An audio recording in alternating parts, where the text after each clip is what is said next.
96 km 150 pour la deuxième étape de cet imbugé Val-Rométour avec toujours un Danois, Lindstrøm Noah Andersen, leader du classement général.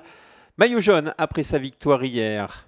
Lunettes jaunes de Jean-Marc Vivier, tout sourire pour lancer les coureurs sur cette deuxième étape. Les premières attaques dès le kilomètre 0, mais un petit peu comme hier. La première heure se passera à plus de 46 de moyenne. Aucun bond de sortie, personne n'arrivera à prendre plus de 10 secondes au peloton où la formation Autoeder du leader cadenasse la course, verrouille toute échappée. Ils seront plusieurs à tenter leur chance, mais à chaque fois, la formation allemande reviendra. Harry Lasker, l'homme de Chicago, tentera bien de sortir à un peu plus de 75 km de l'arrivée.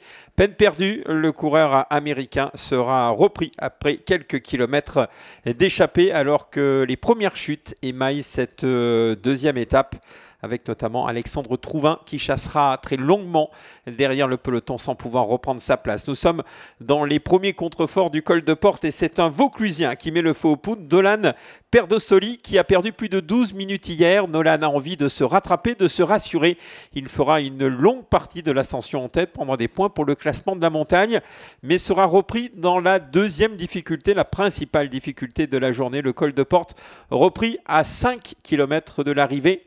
Mais il ne serait pas étonnant de voir le Vauclusien remettre ça d'ici dimanche dans un exercice de ce style. Sommet du col de Porte où le groupe maillot jaune n'est plus composé que de 12 coureurs, 12 hommes qui vont se disputer la victoire d'étape au terme des 96 km 150. Derrière le troisième du classement général, Sven Le Pan est piégé et tente de revenir alors qu'il y a une grosse mésentente à l'avant de la course. Personne ne veut rouler avec l'équipe Grenke Autoeder. Certes, ils sont trois, c'est eux qui ont le poids de la course, mais ils vont jouer tactique dans les derniers kilomètres. Attaque de Karl Herzog, quatrième du classement général. L'Allemand, le frère d'Emile qui avait gagné il y a 3 ans, va piéger son coéquipier Andersen, obligé de rouler derrière Karl Herzog. C'est un gros coup tactique que va faire la Grenke Autoeder. Herzog va gagner l'étape. Équipier modèle, Gilles Schoenvelde, le néerlandais, va prendre la deuxième place de l'étape, doublé de la Grenke Autoeder.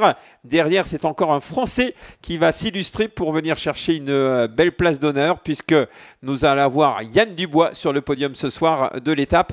Et nous allons retrouver le coureur d'Argenteuil 3e. Le maillot jaune change d'épaule puisqu'Andersen est arrivé 6e avec 25 secondes de retard. Mainmise allemande sur le classement général, puisque ce soir nous retrouvons 3 hommes du team Grenke Autoeder, Herzog, Andersen, Schoenvelde aux 3 premières places. Yann Dubois, excellent 4e à 43 secondes. Van Kerkhoff n'a pas dit son dernier mot à 47 secondes. Ils sont encore 8 en moins d'1 minute avant la 3e journée avec l'arrivée au sommet au col de la Biche.